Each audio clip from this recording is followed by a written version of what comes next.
তো আমরা শ্রী চৈতন্য ভাগবত থেকে ধারাবাহিকভাবে পাঠ করছি, পাঠ করে শ্রবণ করছি।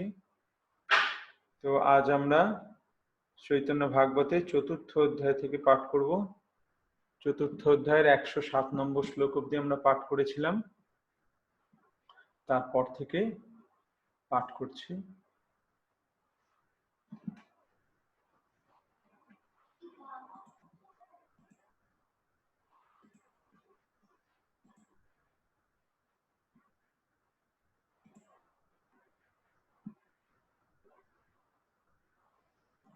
কালকে আমরা যেটা আলোচনা করেছিলাম যে নিমাই সবাই বাড়িতে বাড়িতে যায়, গিয়ে সেখানে চুরি করে, তারপর চুরি করে ধরা পড়ে গেলে তাদের হাতে পায়ে ধরে যে আমাকে ছেড়ে দাও, আজকের মতো দোহাই তোমার, আর যদি চুরি করো দোহাই তোমার। হ্যাঁ, কিন্তু তাদেরও নিমাইয়ের প্রতি তাদের একটা খুব ভালোবাসা রয়েছে, তার নিজেদের পুত্রের থেকেও নিমাইকে বেশি ভালোবাসে। এই মতো রঙ্গ করে বৈকুণ্ঠের রায়, স্থির নহে এক ঠাঁই বুলয় সদায়। তারপরে একদিন কি ঘটনা ঘটলো সেটা আমরা আলোচনা করছি। একদিন প্রভুরে দেখিয়া দুই চোরে, যুক্তি করে কার শিশু বেড়ায় নগরে। প্রভুর শ্রীঅঙ্গে দেখি দিব্য অলঙ্কার, পরিবারে দুই চোরে চিনতে পরকার। একদিন দুই চোর নিমাইকে দেখতে পেল, আর নিমাই সারা অঙ্গে অলঙ্কার, দিব্য অলঙ্কার। তো দেখে চোর দুটো ভাবলো যে চুরি করতে হবে অলঙ্কারগুলো। কিভাবে চুরি করবে সেসব বিভিন্ন রকম তারা চিন্তা করতে লাগলো। বাপ বাপ বলি এক চোরে লইল কোলে, এতক্ষণ কোথা ছিলে? আর চোর বলে, একজন বলছে বাপ বাপ এসো এসো কোলে এসো, বলে কোলে নিয়ে নিয়েছে। আর একজন বলছে এতক্ষণ কোথায় ছিলে, এতক্ষণ কোথায় ছিলে, যেন নিজের ছেলের মতো না। ঝাট ঘরে আইসো বাপ বলে দুই চোরে, হাসিয়া বলেন প্রভু চলো যাই ঘরে। বলছে চলো এক্ষুনি তোমাকে নিয়ে বাড়ি নিয়ে যাই। ঝাট ঘরে আইসো বাপ বলে যাই বলে দুই চোর, দুই চোর বলছে চলো চলো তোমাকে এক্ষুনি ঘরে নিয়ে যাই। আর মহাপ্রভু হেসে বলছেন হ্যাঁ হ্যাঁ চলো তোমাদের ঘরে যাই। আথে ব্যথে কোলে করি দুই চোরে ধায়, লোকে বলে যার শিশু সেই লই যায়।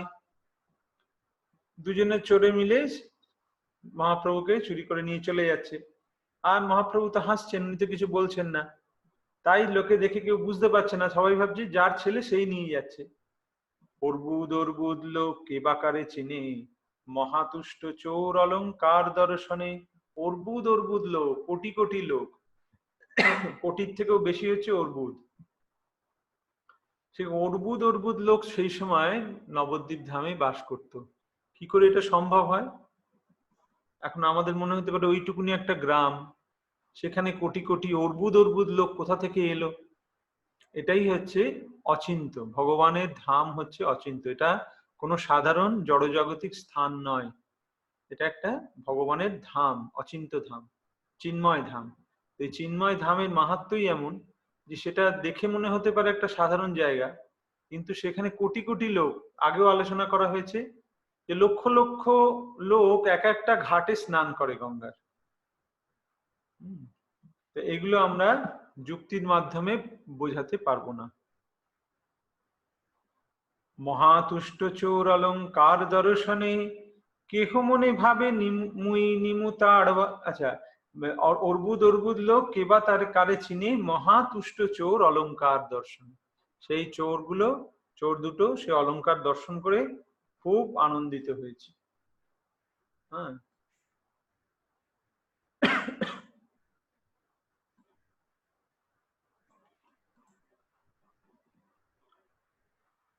কেহ মনে ভাবে মুই নিমু তার বালা, এই মতে দুই চোরে খায় মনোকলা।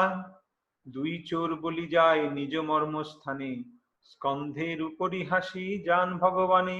তারা দুজনের মধ্যে নিজেদের মধ্যে কথা বলছে, দেখ দেখ আমি বালাটা নেবো, বলছে আমি হারটা নেবো, বলছে আমি পায়ের নুপুরটা নেবো। এইভাবে তারা নিজেদের মধ্যে আলোচনা করছে কিভাবে তারা ভাগাভাগি করবে যখন এটা পাবে। আর মহাপ্রভু তাদের কাঁধের উপরে চড়ে যাচ্ছেন আর হাসছেন। একজন প্রভুরে সন্দেশ দেয় করে, আর জনে বলে এই আইলাম ঘরে। এই মতো ভান্ডিয়া অনেক দূরে যায়, হেথা যত আপ্তগণ চাহিয়া বেড়ায়।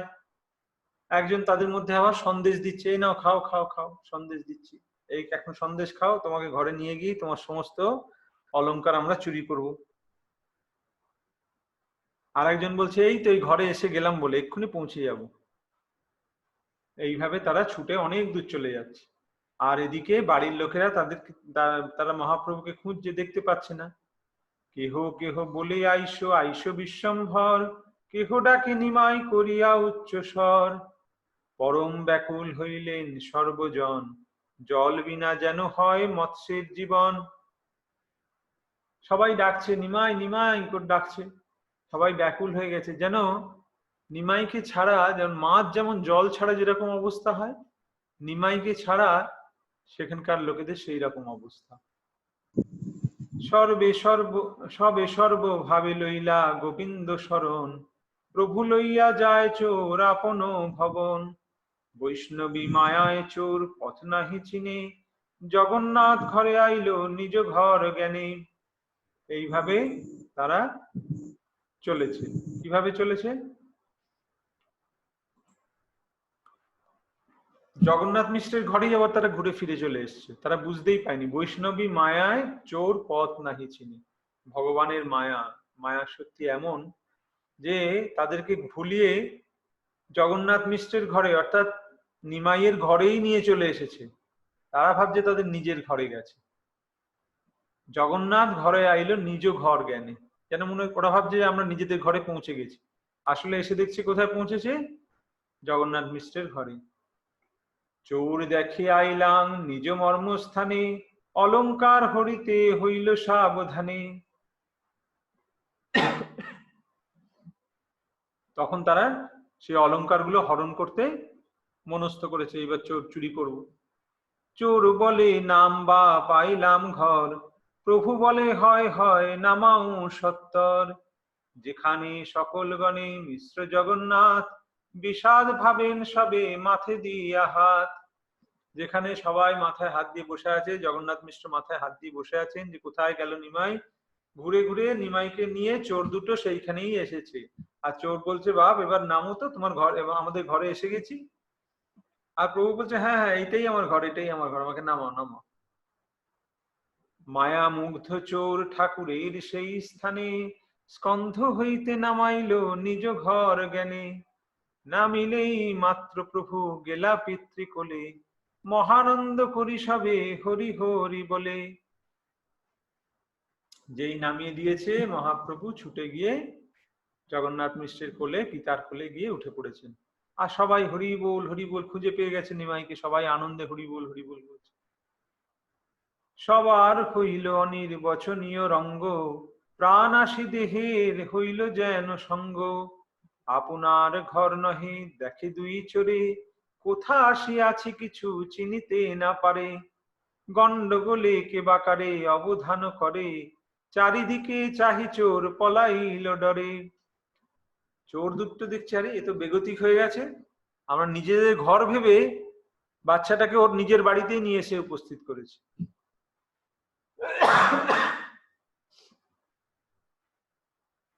তখন চারিদিকে গন্ডগোল হচ্ছে, সবাই নিমাইকে নিয়ে ব্যস্ত। সেই শোরগোলের মধ্যে চোর দুটো পালিয়ে চলে গেছে।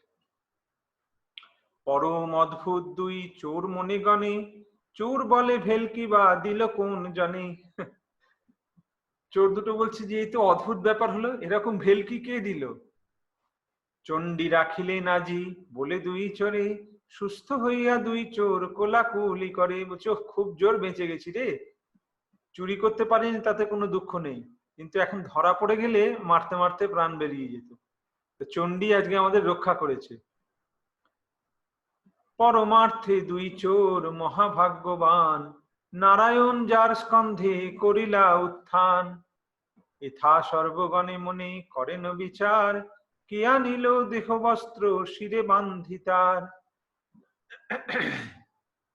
চোর দুটো ভাবছে আমরা অত্যন্ত ভাগ্যবান, চোর দুটো ভাবছে না, মানে চোর দুটোকে বলা, মানে লেখক বলছেন যে এই চোর দুটো মহাভাগ্যবান যাদের স্কন্ধে স্বয়ং নারায়ণ, স্বয়ং ভগবান উঠলেন। আর এদিকে সবাই বিচার করছে কি, যে কি আনলো আমাদের নিমাইকে ফিরিয়ে নিয়ে আনলো, তাকে আমরা এনে তাকে আমরা সম্বর্ধনা দেবো, শিরে বান্ধি তার মাথায় পাগড়ি জড়িয়ে দেবো, দিয়ে তাকে আমরা সম্বর্ধনা দেবো, ধন্যবাদ দেবো। কেহ বলে দেখিলাম লোক দুইজন, শিশু থুই কোন দিকে করিল গমন।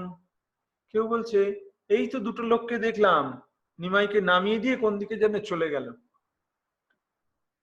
আমি আনিয়াছি কোন জন নাহি বলে, অদ্ভুত দেখিয়া সবে পড়িলেন ভুলে। সবে জিজ্ঞাসীন বাপ কহত নিমাই, কে তোমারে আনিল পাইয়া কোন ঠাই।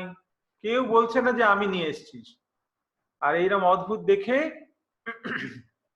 জগন্নাথ মিশ্র নিমাইকেই জিজ্ঞেস করছেন যে কে তোমাকে আনলো বাবা, কোথায় তোমাকে খুঁজে পেল। প্রভু বলে আমি গিয়াছিনু গঙ্গা তীরে, পথ হারাইয়া আমি বেড়াই নগরে।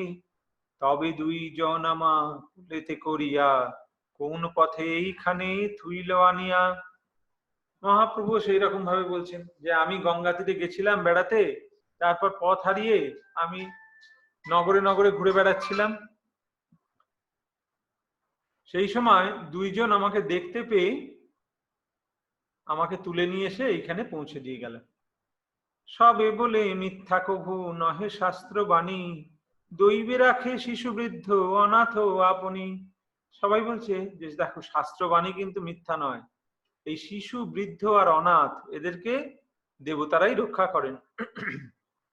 তো নিমাই শিশু, তাই তাকে এইভাবে রক্ষা করলো। এই মতো বিচার করেন সর্বজনে, বিষ্ণু মায়া মোহে কেহ তত্ত্ব নাহি জানে।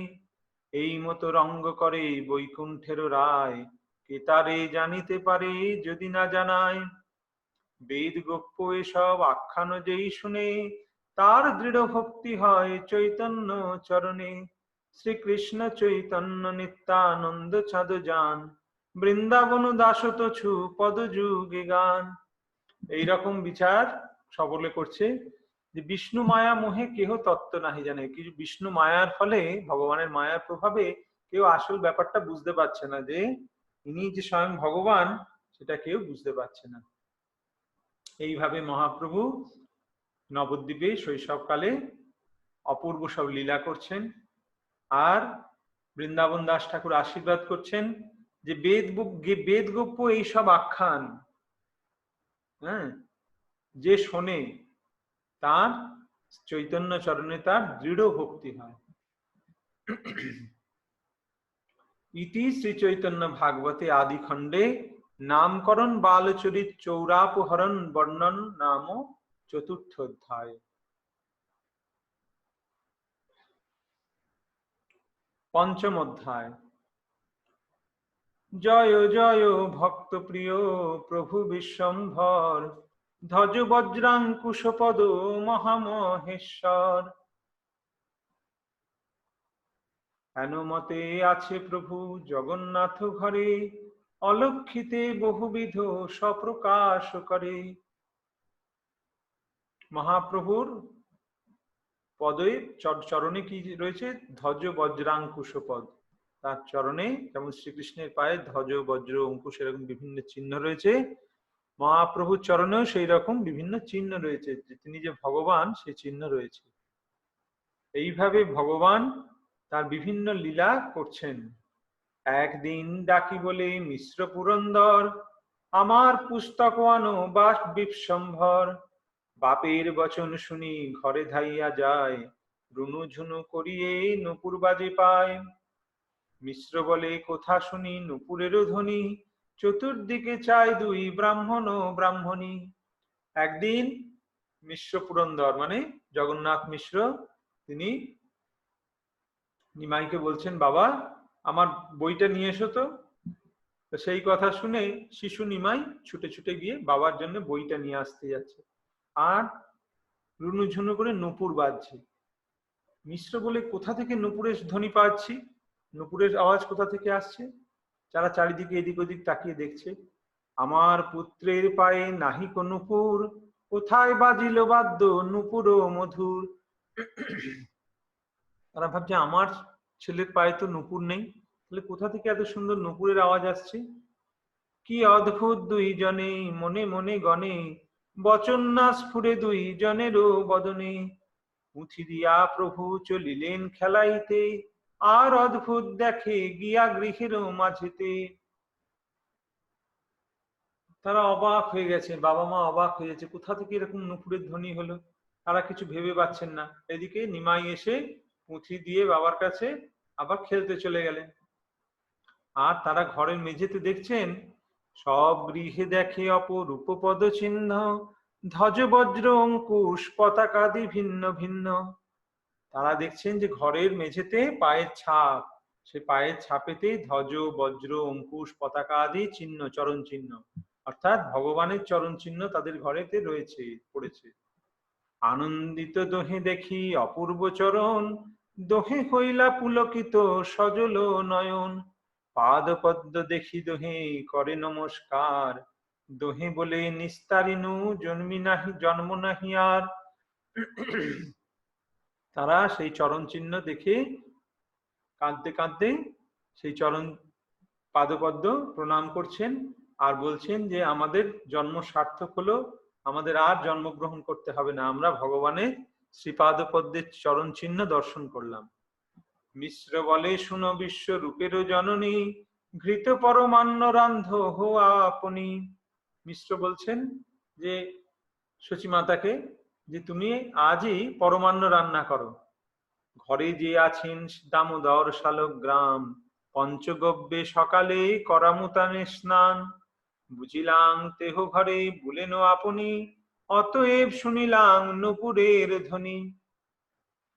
উনি ভাবছেন যে দামোদর যে শালগ্রাম আছে ঘরে, এটা তাঁরই চরণ চিহ্ন, তাই কালকে সকালেই আমি তাকে অভিষেক করব পঞ্চগব্য দিয়ে। হ্যাঁ, আর তাঁরই চরণের নূপুর আমরা শুনতে পেলাম। এই মতে দুইজনে পরম হরিষে, শালগ্রাম পূজা করে প্রভু মনে হাসে। এইভাবে তারা শালগ্রাম পূজা করছেন আর প্রভু মনে মনে হাসছেন। আসলে এগুলো কার পায়ের চিহ্ন? এগুলো সব নিমাইয়ের পায়ের চিহ্ন। আর এক কথা শুনো পরম অদ্ভুত, যে রঙ্গ করিলা প্রভু জগন্নাথ সুত। পরম সুকৃতি এক তৈর্থিক ব্রাহ্মণ, কৃষ্ণের উদ্দেশ্যে করে তীর্থ পর্যটন। আর এক কাহিনী বলি, সেটা শোনো। সে এক তৈর্থিক ব্রাহ্মণ। তৈর্থিক ব্রাহ্মণ মানে যে ব্রাহ্মণ তীর্থে তীর্থে ভ্রমণ করেন। তিনি তীর্থ পর্যটন করছেন। ষড়ক্ষর গোপাল মন্ত্রের করে উপাসন, গোপাল নৈবেদ্য বিনা না করে ভোজন। তিনি ষড়ক্ষর 6 অক্ষর বিশিষ্ট গোপাল মন্ত্রের জপ করেন, আর গোপালের নৈবেদ্য না দিয়ে তিনি কখনো ভোজন করেন না।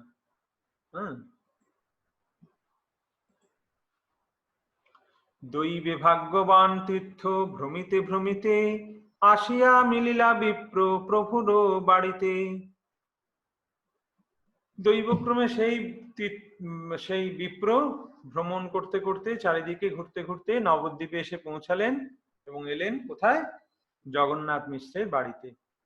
কণ্ঠে বাল গোপাল ভূষণ শালগ্রাম, পরম ব্রহ্মণ্যতে জ্যোতি অনুপম। তাঁর রয়েছে শালগ্রাম, রয়েছে বালগোপাল, রয়েছে অপূর্ব ব্রহ্মণ্য তেজ তার, শুদ্ধ ভক্ত তিনি ভগবানের। নিরবধি মুখে বিপ্র কৃষ্ণ কৃষ্ণ বলে, অন্তরে গোবিন্দ রসে দুই চক্ষু ঢুলে। দেখি জগন্নাথ মিশ্র তেজ সে তাহার, সম্ভ্রমে উঠিয়া করিলেন নমস্কার। তখন জগন্নাথ মিশ্র তাকে দর্শন করলেন। তাকে কিরাম দেখতে লাগছে? নিরবধি তিনি কৃষ্ণ কৃষ্ণ বলছেন, আর সেই ব্রাহ্মণের চোখ দুটি ঢুলু ঢুলু। ঢুলু ঢুলু কেন?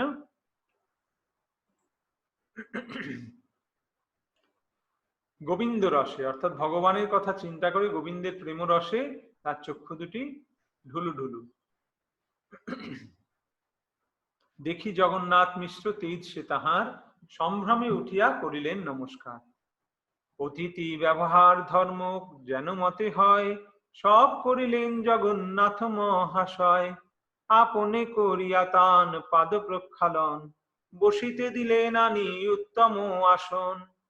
তিনি উঠে গিয়ে তার পা ধুইয়ে দিলেন এবং তাকে উত্তম আসনে তাকে উপবেশন করতে দিলেন, বসতে দিলেন।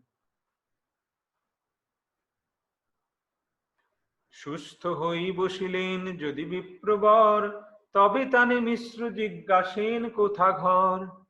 যখন তিনি বসলেন, একটু জিরিয়েছেন, জিরিয়ে আরাম নিয়েছেন করেছেন, তখন তাকে জিজ্ঞাসা করলেন যে হে বিপ্রবর, আপনার বাড়ি কোথায়, কোথা থেকে আসছেন? বিপ্র বলে আমি উদাসীন দেশান্তরী, চিত্তের বিক্ষেপে মাত্র পর্যটন করি। প্রণতি করিয়া মিশ্র বলেন বচন, জগতের ভাগ্যে সে তোমার পর্যটন। বিপ্র বলছে আমি উদাসীন দেশান্তরী, আমি দেশে দেশে ঘুরে বেড়াই, চিত্তের বিক্ষেপে মাত্র পর্যটন করি। আর তখন সেই কথা শুনে জগন্নাথ মিশ্র তাকে প্রণাম করলেন এবং বললেন জগতের ভাগ্যে সে তোমার পর্যটন, এটা জগতের ভাগ্য যে তুমি পর্যটন করছো দেশে দেশে, তাদের দর্শন দিচ্ছ, সেখানকার মানুষকে, তাদেরকে উদ্ধার করছো।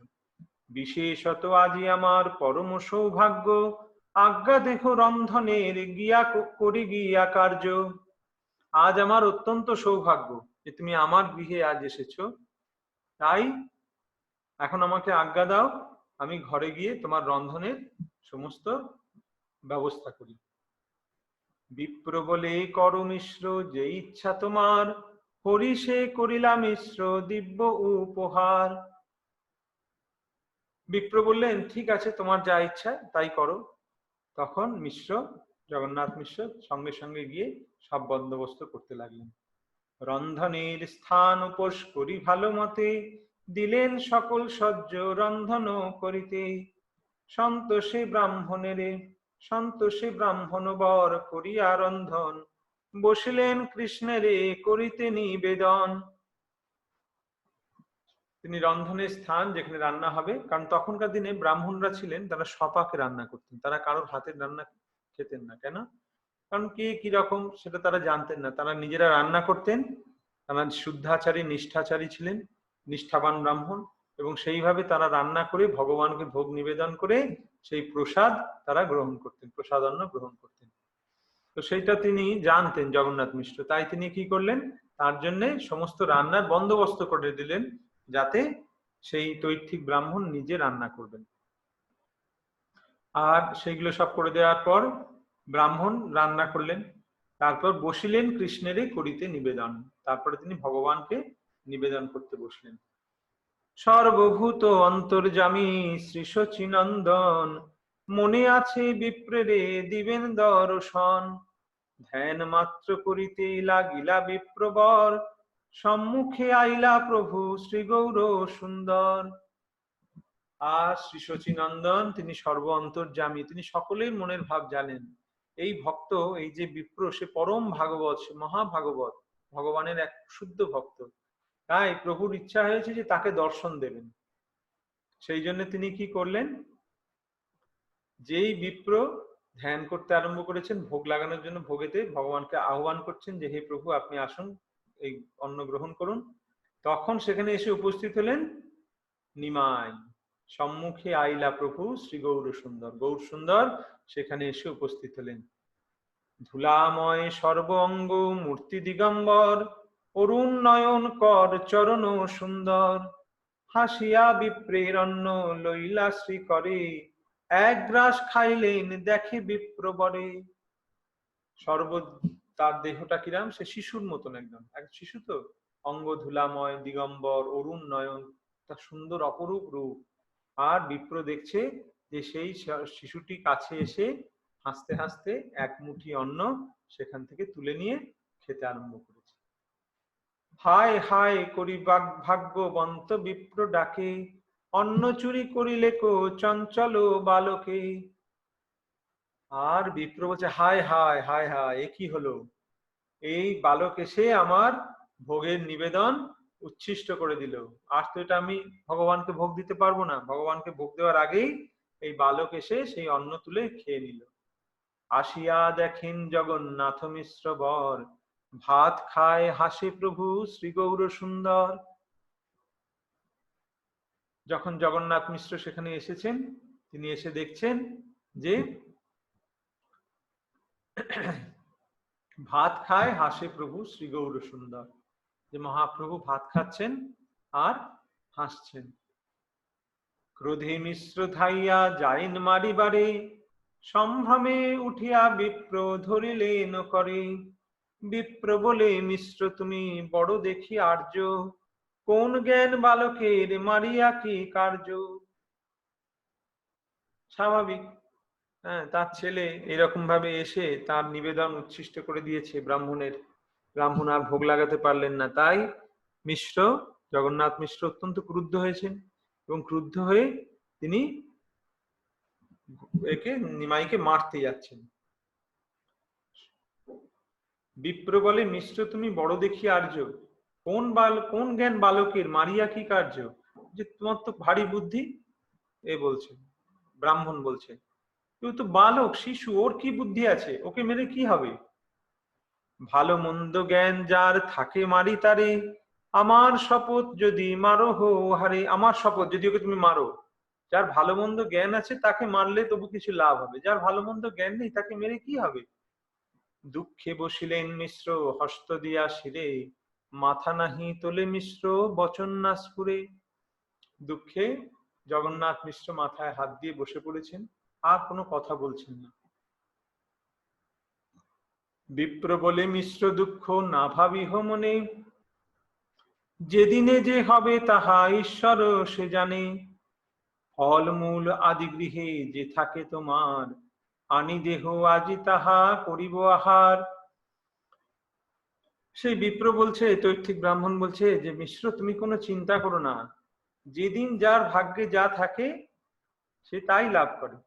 ঈশ্বর সেটা জানেন, আমি আজকে কি খাবো সেটা ভগবান জানেন। তোমার ঘরে যদি ফল মূল এসব থাকে সেগুলোই এনে দাও, আমি সেটাই ভগবানকে ভোগ দিয়ে আমি আহার করব। মিশ্র বলে মোরে যদি থাকে ভৃত্য জ্ঞান, আর বার পাক করো করি দে স্থান। মিশ্র বলছে যে তুমি যদি আমাকে সত্যি তোমার ভৃত্য জ্ঞান করো, হ্যাঁ, আমাকে যদি তোমার দাস বলে মনে করো, তাহলে কৃপা করে তুমি আবার একবার রান্না করো, আমি সব ব্যবস্থা করে দিচ্ছি। গৃহে আছে রন্ধনের সকল সম্ভার, পুনঃ পাক করো তবে সন্তোষ আমার। বলিতে লাগিলা যত ইষ্ট বন্ধুগণ, আমা সবা চাহি তবে করহ রন্ধন। মিশ্র বললেন, সমস্ত বন্ধু যারা ছিল তারা সকলে বলতে লাগলেন যে আমাদের মুখ চেয়ে অন্তত তুমি আরেকবার রন্ধন করো, এটা আমাদের খুব ইচ্ছা। তুমি না খেয়ে থাকবে সেটা আমাদের একদমই ইচ্ছা না। বিপ্র বলে যে ইচ্ছা তোমা সবাকার, করিব রন্ধন সর্বথাই পুনর্বার। বিপ্র বললেন ঠিক আছে, তোমরা যখন এত করে বলছো আমি আবার রান্না করব। হরিষ হইলা সবে বিপ্রের বচনে, স্থান উপোস করিলেন তবে ততক্ষণে। রন্ধনের সজ্জ আনি দিলেন তরিতে, চলিলেন বিপ্রবর রন্ধন করিতে। সেই স্থান আবার পরিষ্কার করে দিলেন, পরিষ্কার করে দিয়ে সমস্ত রন্ধনের সমস্ত সামগ্রী আবার তাকে এনে দিলেন। বিপ্র তখন আবার রান্না করতে লাগলো। সবেই বলেন শিশু পরম চঞ্চল, আর বার পাছে নষ্ট করয় সকল। সবাই বলছে এই শিশু কিন্তু খুব চঞ্চল, যে আবার নষ্ট করে দেয়। রন্ধন ভোজন বিপ্র করেন যাবত, আর বাড়ি লয়ে শিশু রাখো তাবৎ। যতক্ষণ এই বিপ্র রান্না করে ভোগ না করে, ভোগ লাগিয়ে প্রসাদ না পায়, ততক্ষণ বরঞ্চ আমরা নিমাইকে অন্য বাড়িতে নিয়ে গিয়ে সেখানে আটকে রাখি। তবে শচী দেবী পুত্রে কোলে তো করিয়া, চলিলেন আর বাড়ি প্রভুরে লইয়া। সব নারীগণ বলে শুনরে নিমাই, এমতো করিয়া কি বিপ্রের অন্ন খাই। তখন কি হলো, শচী মাতা ঠিক করলেন যে নিমাইকে নিয়ে আমি অন্য কার পাশের বাড়িতে চলে যাই, সেখানে থাকবো, তাহলে এখানে বিপ্র রান্না করে ভোগ লাগিয়ে প্রসাদ পাবে। আর সমস্ত নারীগণ যারা ছিলেন তারা সকলে বলছে আরে নিমাই, এরকম করে কি কারোর অন্ন খেতে আছে? এরকম ভাবে চুরি করে খেতে হয়? হাসিয়া বলেন প্রভু শ্রীচন্দ্র বদনে, আমার কি দোষ বিপ্র ডাকিলা আপনে। মহাপ্রভু বলছেন, আমার কি দোষ, বিপ্রই তো আমাকে ডাকলো, আমি তো তাই গেলাম খেতে। সবেই বলেন ওই নিমাই ডাঙ্গাতি, কি করিবা এবে যে তোমার গেল জাতি। ডাঙ্গাতি মানে হচ্ছে ডাকাত। বলছে, আরে ডাকাত, নিমাই ডাকাত, তোমার এখন কি করবে, তোমার এখন জাত নষ্ট হয়ে গেছে। কোথাকার ব্রাহ্মণ, কোন কুল কে বা চিনে, তার ভাত খাই জাতি রাখিবা কেমনে। কি ব্রাহ্মণ, তার কি কুল, কিছুই চেনো না, তার ভাত খেয়ে নিলে এখন তোমার জাতি থাকবে কি করে। হাসিয়া কহিন প্রভু আমি যে গোয়াল, ব্রাহ্মণের অন্ন আমি খাই সর্বকাল। মহাপ্রভু বলছেন যে আমি তো গোয়ালা, আমি ব্রাহ্মণের অন্ন চিরকাল খাই। কেউ কিন্তু সেই কথা বুঝতে পারছে না। গোয়াল কেন বলছেন? কারণ তিনি তো শ্রীকৃষ্ণ, আর কৃষ্ণ ব্রাহ্মণের অন্ন খেতে খুব ভালোবাসে, সেই কথাই বলছেন। ব্রাহ্মণের অন্নে কি গোপের জাতি যায়, এত বলি হাসিয়া সবারে প্রভু চায়। ব্রাহ্মণের অন্ন খেলে গোপের, গোপ মানে গোপবালক, গোপবালক গোপেদের কি জাতি যায়, এই বলে প্রভু হাসছেন। ছলে নিজ তত্ত্ব প্রভু করেন ব্যাখ্যান, তথাপি না বুঝে কেহ হেন মায়াতান। মহাপ্রভু ছল করে তার নিজ তত্ত্ব প্রকাশ করে দিচ্ছেন, কিন্তু কেউ সেটা বুঝতে পারছে না। সবেই হাসেন শুনি প্রভুর বচন, বক্ষ হইতে এড়িতে কাহারও নাহি মন। হাসিয়া যাইন প্রভু যে জনার কোলে, সেই জন আনন্দ সাগর মাঝে বুলে। কেউ বুঝতে পারছে না তার কথা, আর যার কোলে ওঠে প্রভুকে তারা কোল থেকে নামাতেই চায় না, তারা এত আনন্দ হয় তাদের। এটাই হচ্ছে ভগবান যে সর্বাকর্ষক, এটা হচ্ছে তার প্রমাণ। শ্রীকৃষ্ণ সর্বাকর্ষক, তিনি তাকে, তার কাছে যে যায় সে সবাই তার প্রতি আকৃষ্ট হয়। তাহলে আজ এই পর্যন্ত থাক। এখানে রহিল গ্রন্থ আনন্দ লহরী, বদন ভরিয়া সবে বল হরি হরি। হরি বল, হরি বল, হরি বল।